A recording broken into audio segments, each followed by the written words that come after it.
Olá, aluna. Olá, aluno. Bem-vindo a mais uma aula de física aqui pela TV Educação e também pela plataforma Gonçalves Dias. Bom, a aula de hoje nós vamos falar sobre a expansão do universo, a lei de Hubble, né, e o efeito Doppler, né? Matéria escura e energia escura, tá ok? Então fica ligadinho aí na nossa aula. Papel, caneta, faça suas anotações, tá ok? Então nós dividimos assim, ó. Uma introdução sobre o conteúdo, logicamente. Vamos falar da lei de Hubble. Vamos falar do efeito Doppler, né? Qual é a relação que tem entre os dois. Vamos falar de matéria escura e energia escura nessa sequência. Tá ok? Então vamos lá para a nossa introdução, né? Vamos iniciar aqui o conteúdo. Bom, a expansão métrica do espaço-tempo, né? Ou expansão métrica do universo, é uma peça-chave da ciência atual. Isso para a compreensão de como funciona este universo. Okay? Isso através da qual o próprio espaço-tempo é descrito em um tensor métrico que relaciona-se com o tempo de tal maneira que as dimensões espaciais parecem crescer ou estender-se à medida que o universo envelhece. Tá ok? Então, toda a relação que é feita, a observação que é feita, certo, do universo, ele dá indícios de que esse universo está em uma constante expansão, certo? Então, as galáxias, né, os astros, eles estão gradativamente se afastando, certo? Certo? Isso se dá por questões observacionais e também pelos cálculos feitos pelos astrofísicos, certo? Então, nós temos essa ideia de que todo esse espaço-tempo, né, todo esse universo, ele está em um constante movimento. Só que esse movimento é um movimento de expansão, é um movimento de afastamento que acontece aí entre as galáxias, tá certo? Então esse é o nosso universo em expansão, tá ok? Bom, e toda essa explicação dessa expansão do universo vem do modelo do Big Bang. Então ele dá ali um embasamento muito grande, né? Dá uma sustentação muito grande a essa teoria do Big Bang, certo? Que é uma coisa que a gente vai falar lá pela frente, tá certo? Então uma das características dessa teoria, né, que vai aí conseguir dar uma sustentação a essa teoria, certo? É a característica que o nosso universo é, ele está em expansão, que é suportada por todos os experimentos e observações cosmológicas, certo? Como nós já falamos. Então, toda essa expansão, ela tem uma sustentação, ela dá uma sustentação a essa teoria do Big Bang, justamente por conta desses modelos cosmológicos, né, que nós fazemos, os cálculos, as observações, certo? E isso vai ficar mais evidente agora com esse novo telescópio que foi enviado. Vocês estão acompanhando aí é, é, os noticiários. Nós temos um novo telescópio, certo? Que ele vai aí ajudar, né, durante um intervalo de tempo aí, vai ajudar o Hubble, né, aquele que já está lá no espaço há um tempo, tá certo? Ele é maior, certo? Tem um espelho maior, o espelho ele é o, o principal elemento aí desses telescópios, um espelho bem maior do que o do Hubble. Com isso, ele vai conseguir observar mais longe do que o Hubble, certo? Com mais detalhes, tá ok? Então, com isso, nós vamos ter aí mais embasamento para essas teorias, né? Como essa teoria de expansão do universo. Bom, então todas essas relações são feitas a partir dessas observações, né? Aos cálculos, aos modelos e tudo isso, certo? Então, a métrica que descreve formalmente a expansão do modelo padrão do Big Bang designa-se, certo, como o modelo FLRW, né? Aqui é um nome de alguns, como o Friedman, tá certo? Como o Weber, né? O Weber, certo? Que é o que dá nome a esse novo telescópio, ok? Então a expansão do universo, né, a expansão do espaço, é conceitualmente diferente de outros tipos de expansões ou explosões que são vistas na natureza, certo? Nossa compreensão do cenário do universo, né, que é o espaço-tempo, toda vez que nós falamos de espaço-tempo, nós estamos falando do universo, necessita que o espaço, o tempo e a distância não sejam absolutos, certo? Ou seja, é, existem teorias em que fala que o universo ele simplesmente é daquela forma em que não há um distanciamento entre os seus elementos. É um universo estático, tá, ok?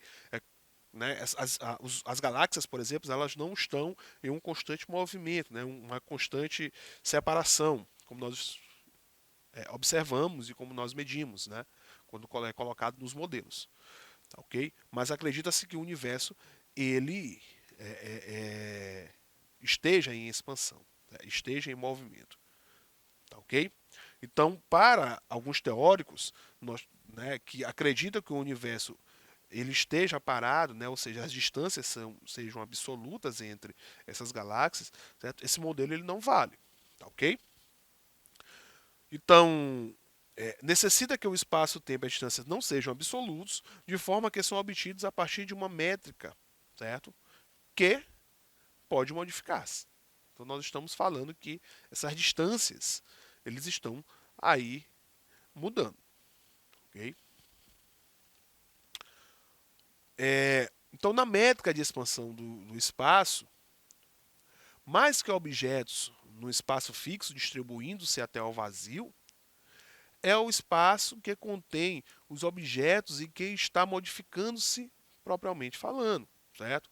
É como se os objetos não se movessem por si mesmos, certo? É o espaço que está crescendo de alguma maneira entre eles, certo? Então acredita-se que não seja, né, dentro dessa teoria, que não seja a própria galáxia que esteja se afastando de fato, mas sim um espaço em que essa galáxia ela está aí inserida, certo? Então é o espaço-tempo que está passando por uma modificação, tá, ok?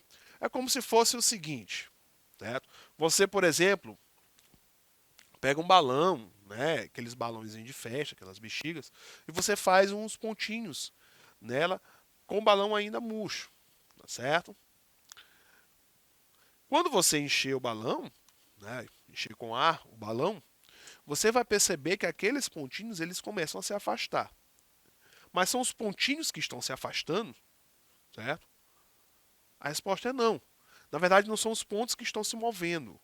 O que está se movendo é a estrutura do balão, fazendo assim com que aqueles pontos eles se movam, tá certo? Então a expansão do universo, essa teoria de expansão do universo, ela fala justamente sobre isso. Não são esses pontos que estão se movendo entre si, um em relação ao outro, certo? Não são as galáxias que estão se movendo uma em relação à outra, certo? Mas o espaço em que elas estão inseridas que está em uma constante expansão, forçando assim com que essas galáxias elas acabem se afastando uma das outras, certo?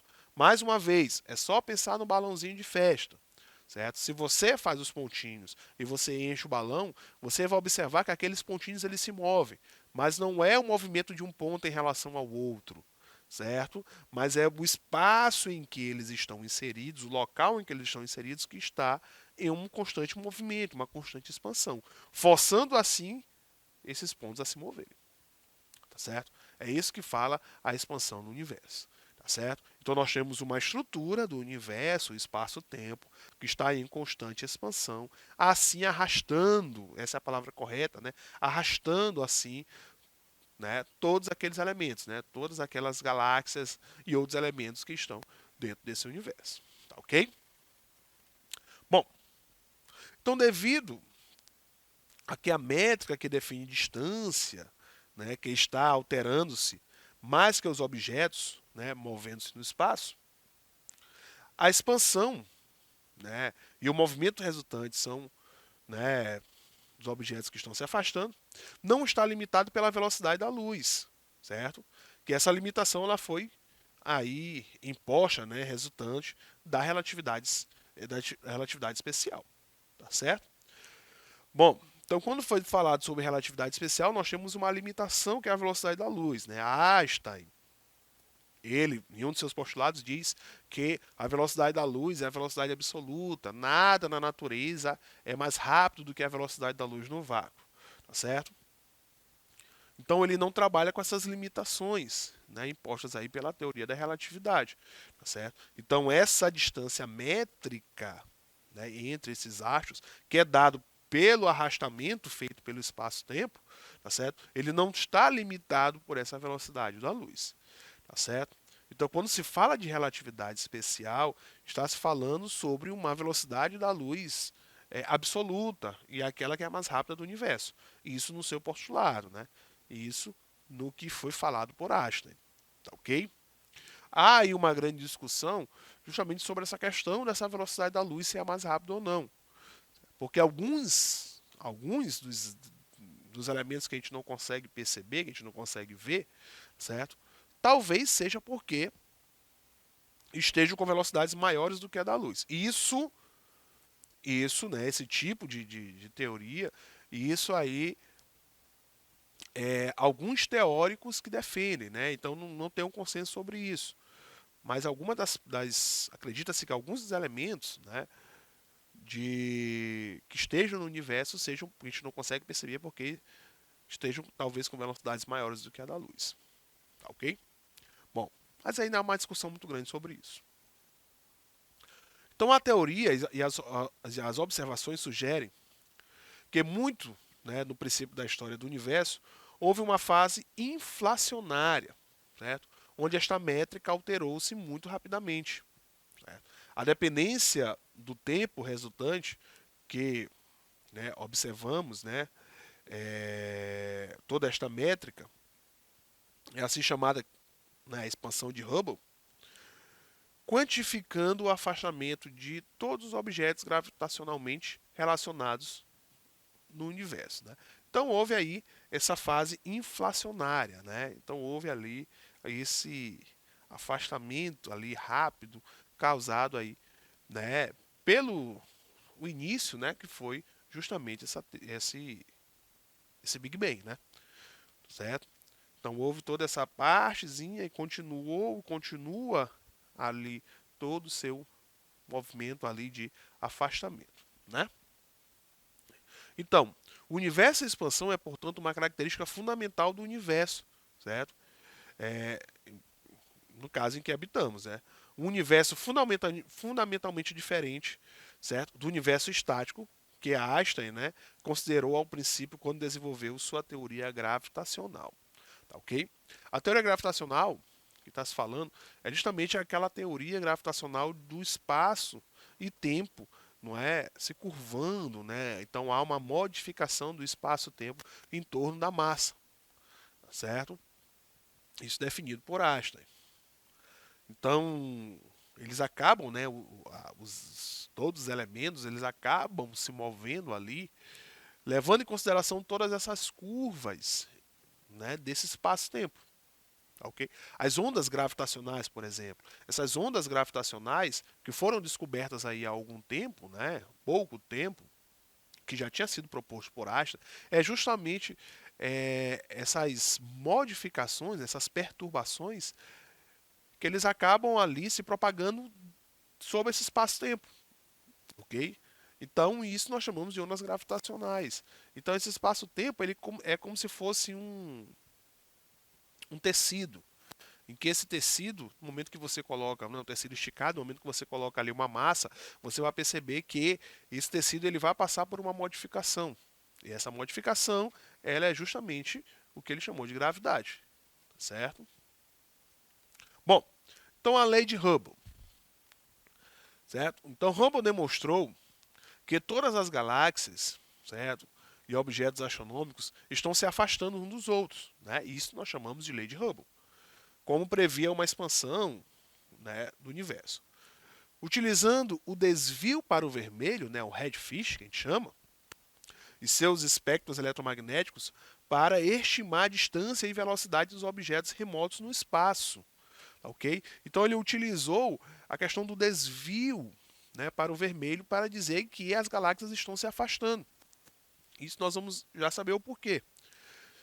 demonstrou que todos os objetos estavam se afastando de nós e que sua velocidade é proporcional à sua distância. É, né? Uma característica da métrica de expansão. Tá ok? Então, estudos posteriores vieram demonstrar que a expansão era extremamente isotrópica e homogênea.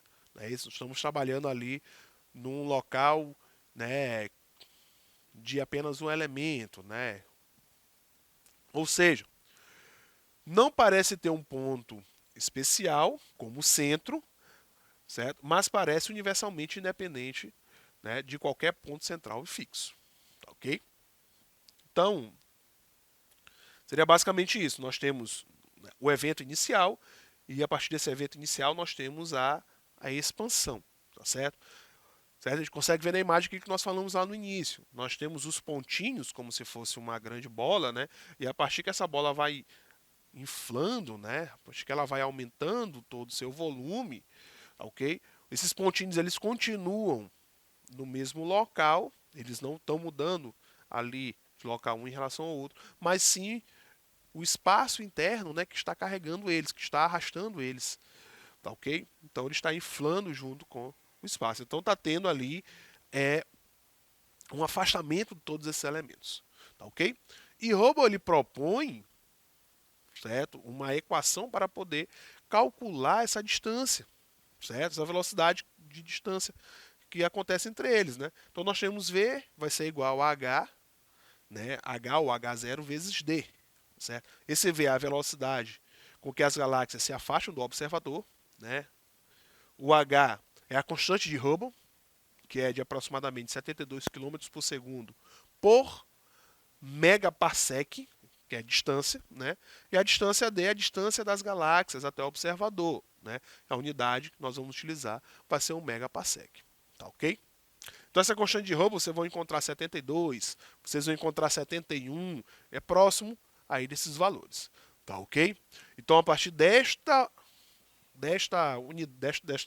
relação, a gente consegue definir qual é aí a velocidade que ele está se afastando. Tá ok?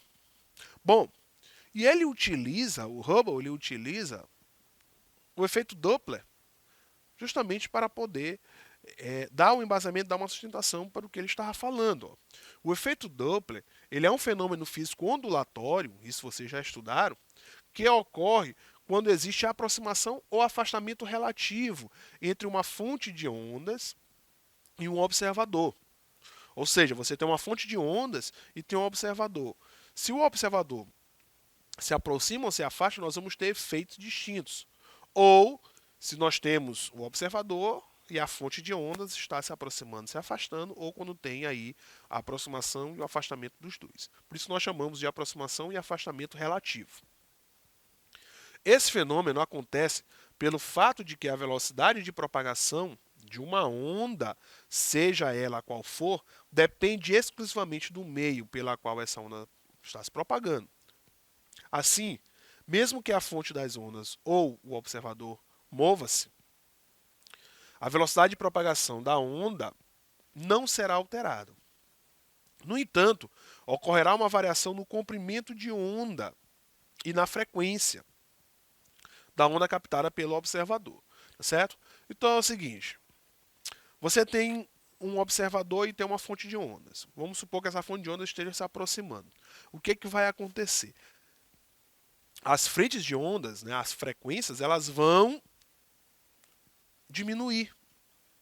E quando ele passa pelo observador, essas frentes de ondas, essas frequências, elas vão aumentar. Ou seja, quando está se aproximando, nós temos frequências maiores.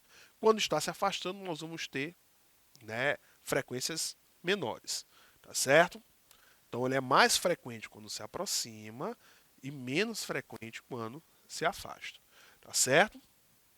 Isso nós utilizamos para a luz, que é um tipo de onda. Né? Então, para a luz, já no caso do efeito Doppler relativístico, que é chamado, esse fenômeno é observável quando a fonte e o observador se afastam ou se aproximam com grande velocidade relativa. Neste caso, o espectro de luz recebido apresenta um desvio para o vermelho, e isso quando se afastam, né? É o redfish que nós falamos lá. E desvio para o violeta quando se aproximam. Acostumamos a observar esse efeito em estrelas, certo? Então, o que observa é o seguinte: se está se afastando, a luz tende para o vermelho, né? Se está se aproximando, ó, quando aumenta a frequência, ele tende para o violeta. Então, há uma diminuição da frequência, fica vermelho. Quando há um aumento da frequência, ele tende a o violeta. Tá ok? Então, com o efeito Doppler, nós finalizamos a nossa aula de hoje e até a próxima.